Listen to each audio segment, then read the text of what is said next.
These are the men and women of Beaver Valley, the bravest of the brave. They fought fearlessly for their country, their city, their community, and for the ideals we share as Americans. They served proudly in World War II, Korea, Vietnam, the Gulf War, Iraq, and Afghanistan. Here now are their stories, their own experiences in their own words, the words of the heroes of Beaver Valley.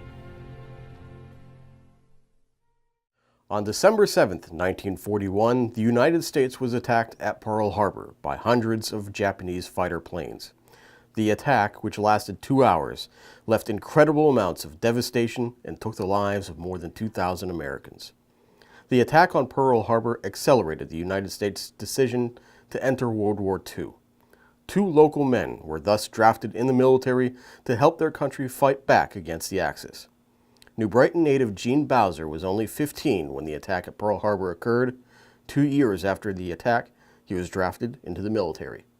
I chose the Navy. One reason. You always got a bed to sleep in and 3 meals a day. Bowser saw no combat action during his time in the military.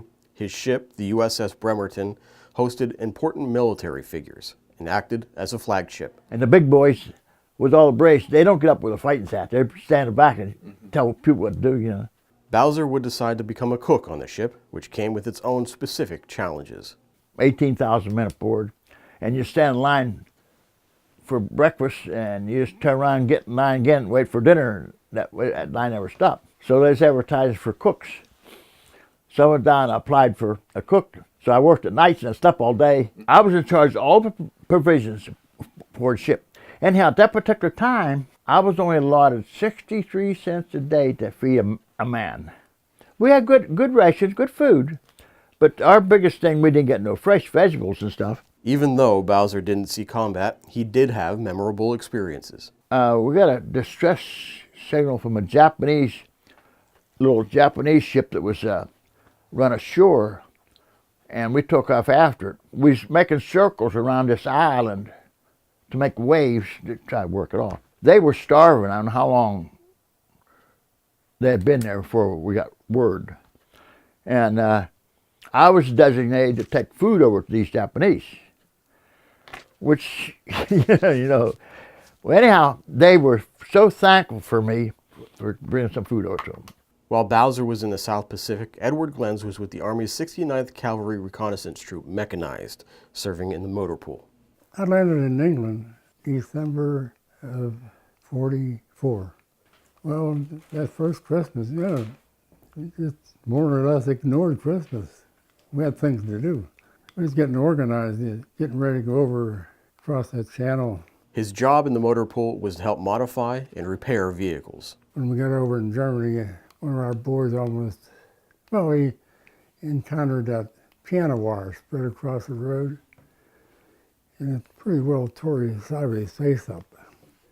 Our officers immediately made contact with somebody so that we could put those hooks on the front of the Jeep. It's got a hook on it. If you're driving down the road, it catches that wire and cuts it. Though his position within the Army allowed him to remain relatively untouched by direct combat activities, there were still concerning instances. But we had enough of firepower in case we got caught, we could hopefully get out of the situation. If we saw a battalion, then our men would radio that back to headquarters, give them the coordinates and everything, the location. We didn't dare pull the trigger on them. They wiped us out. So our job was observe and report. At times I would like to get out there and pull the trigger. The cities were really bombed out. A lot of destruction. We were told to be very careful of church steeples, because that's where the snipers would hide. And going through and seeing that destruction, those churches took a blast, especially the steeples. Along with traditional German forces, Allied soldiers had to worry about the Hitler Youth. And Hitler's youth, oh boy, they were trained to kill. I think they were trained to get more than one person before their life would be taken. And I saw that happen one of the Hitler Youth kids was dug in on a hedgerow in a foxhole, and our tanks started to move out.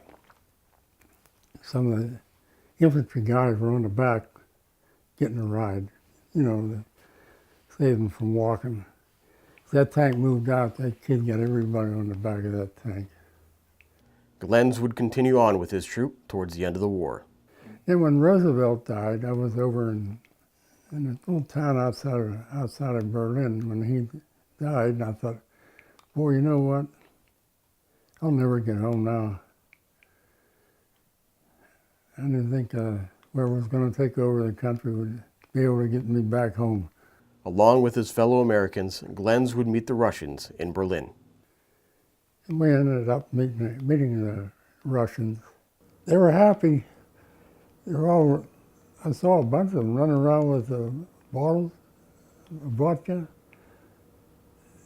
And I was right there with them, and there's something else.